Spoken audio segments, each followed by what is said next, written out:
Om NaMo Narayan. The ancient Indian astrologer में आपका स्वागत है।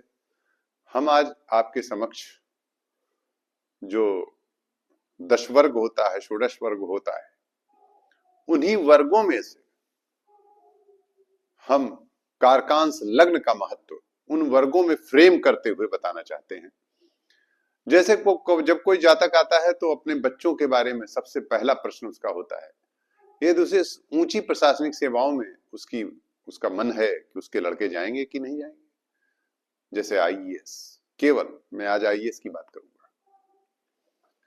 यदि सर्वोच्च जो हमारे भारत की प्रशासनिक सेवा है वो है आईएएस, यदि उसमें जाने की इच्छा है तो जातकों की कुंडली को हम बहुत ध्यान से हमें देखना है।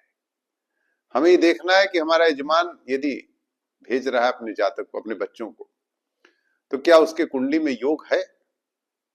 तो सबसे पहले तो हमें देखना है कि जो हम और तमाम वीडियो में हमने तमाम राजयोगों की चर्चा की है वो भी घटित होते हैं।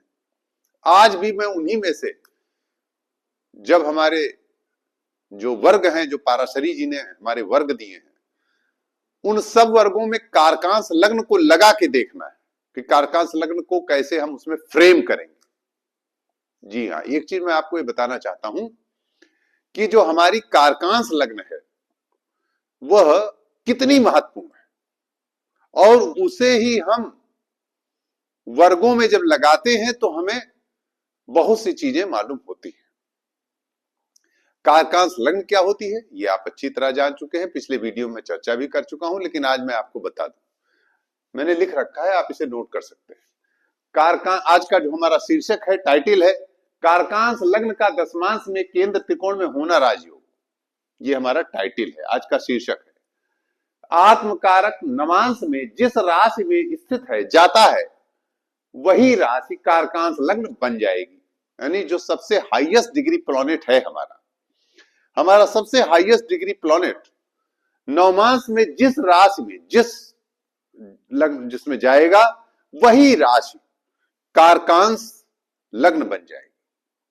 यानी हमारा जो आत्मकारक है वो जिस भी हमारा सबसे हाईएस्ट डिग्री प्लैनेट नवमांश में जिस राशि में प्रवेश करेगा, जिस राशि को जाए चुनेगा, वही राशि हमारी कारकांश लग्न हो जाती है।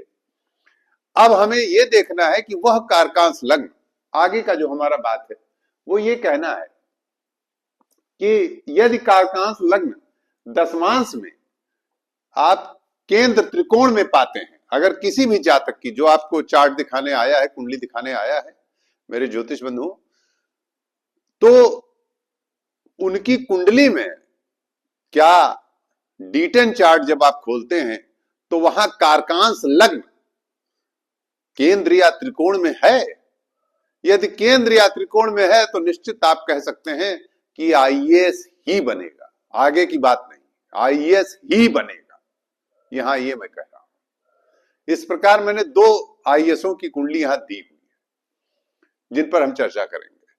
पहले तो हम आपको बता दें कि हमारा कहना यह है कि जो कारकांश लग्न है वो D10 चार्ट में, यानी दशमांश कुंडली जब खोलते हैं, वर्ग आप आराम से किसी भी, जो आप हमारा ये मोबाइल पे ज्योतिष का ऐप होता है, किसी भी ऐप में आप जाएंगे तो D10 चार्ट आपको आराम से मिल जाएगा और कारकांश लग्न भी आपको मिल जाएगी। बहरहाल मैंने बता दिया है कारकांश लग्न कैसे बनेगी, नवमांश में जाके भी आप बना सकते हैं, लेकिन आपको मिल भी जाएगी।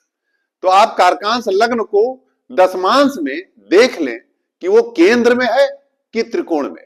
यदि केंद्र या त्रिकोण में है तो निश्चित है वो जातक आईएएस की श्रेणी का राजयोग रखता है। आइए इसी में हम 2 कुंडली आपको उदाहरण के लिए दे रहे हैं।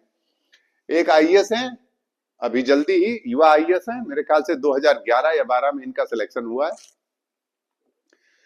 कारकांश लग्न इनकी मकर है, ध्यान से देखिएगा, मकर है। ग्रहों को देख लीजिए, ग्रहों का यहां कोई बहुत महत्व मैं नहीं दे रहा हूं, मैंने सीधी चर्चा की है, केवल टू द पॉइंट।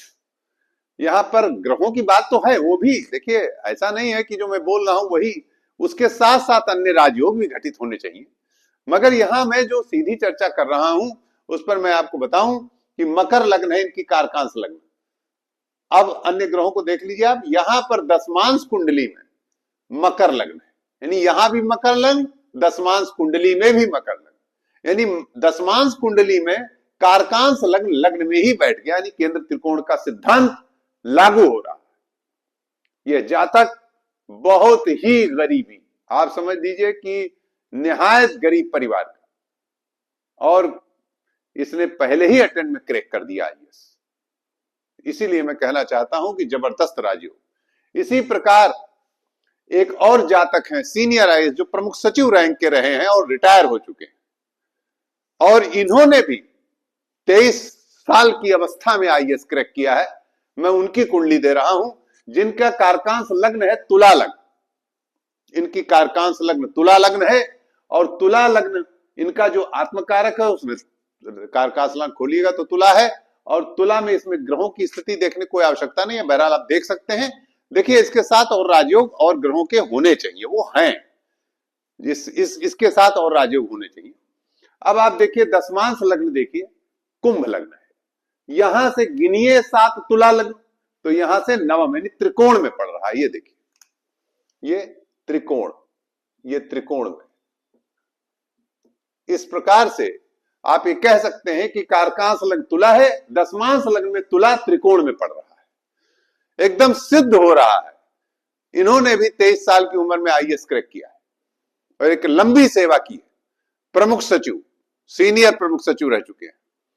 तो हम यहां पर यह कहना चाहते हैं कि यदि आईएएस के लिए हमको कुंडली में कोई राजयोग दिखाने आया है तो और भी राजयोग हो सकते हैं। ये मैं नहीं कह रहा हूं कि एक ही राजयोग पर आप विश्वास करें, परंतु उसके साथ साथ एक भी एक महत्वपूर्ण राजयोग है, और आईएएसओं में प्रायः आईएएस की ही कुंडली में पाया जा रहा है। इसलिए आज मैं आपके समक्ष मैंने 2 कुंडलियां आईएएसओं की दी हैं, जो वर्तमान में एक आईएएस है, एक रिटायर है, एक सेवानिवृत्त है। इन दोनों की कुंडली मैंने आपके समक्ष रखी है और दोनों में सिद्धांत लागू हो रहा है।